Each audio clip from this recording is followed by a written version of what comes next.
एक बार बोल दीजिए शिव गुरु महाराज की जय।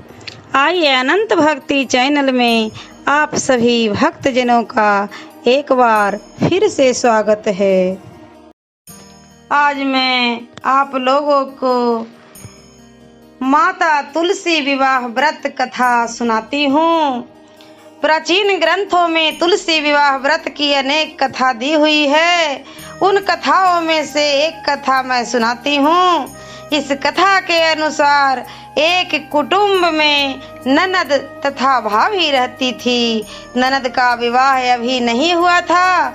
वह तुलसी के पौधों की बहुत सेवा करती थी, लेकिन उसकी भाभी को यह बिल्कुल पसंद नहीं था।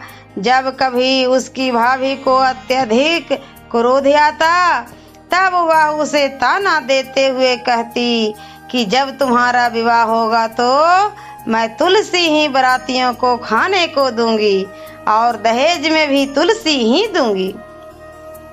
कुछ समय बीत जाने पर ननद का विवाह पक्का हुआ। विवाह के दिन भाभी ने अपनी कथनी के अनुसार बारातियों के सामने तुलसी का गमला फोड़ दिया और खाने के लिए कहा।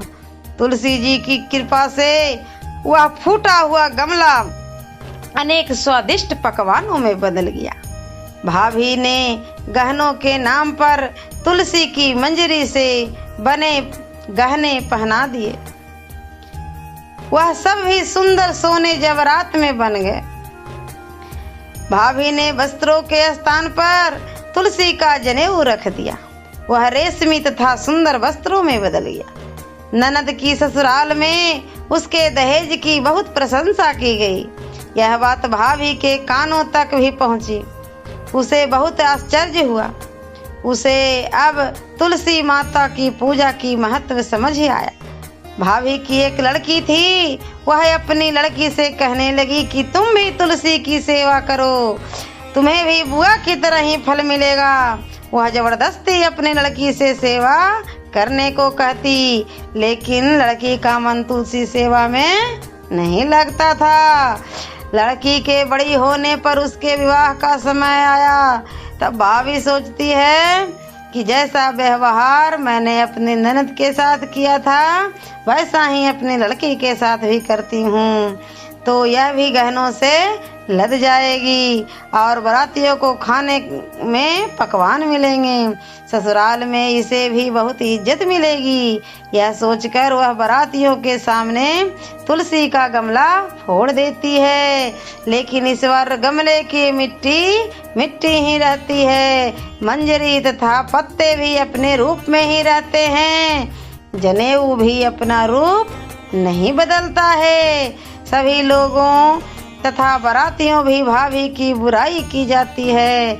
लड़की के ससुराल वाले भी लड़की की बुराई करते हैं। भाभी कभी ननद को नहीं बुलाती थी। भाई ने सोचा कि मैं बहन से मिलकर आता हूँ। उसने अपनी पत्नी से कहा कि कुछ उपहार बहन के पास ले जाने के लिए। तो भाभी ने थैले में ज्वार भर कर दिया कि और कुछ नहीं है, तुम्हें ही ले जाओ। ज्वार मतलब मकाई भर के दे दी। वह दुखी मन से बहन के पास चल दिया।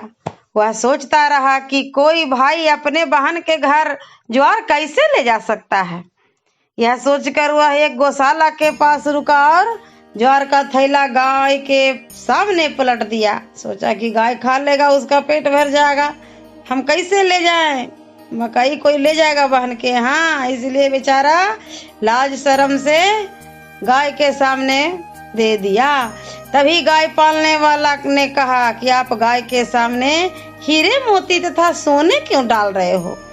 भाई ने सारी बातें उसे बताई और धन लेकर खुशी से अपनी बहन के यहाँ चल दिया। दोनों भाई बहन एक दूसरे को देखकर अत्यंत प्रसन्न होते हैं। तो प्रेम से बोल दीजिए एक बार तुलसी माता की जय। ऐसे ही मनोरंजक कथाएं कहानियाँ और भक्ति गीत सुनने के लिए हमारे इस चैनल अनंत भक्ति को सब्सक्राइब करें और वीडियो अच्छी लगी हो तो लाइक का बटन ज़रूर दबाएं। धन्यवाद।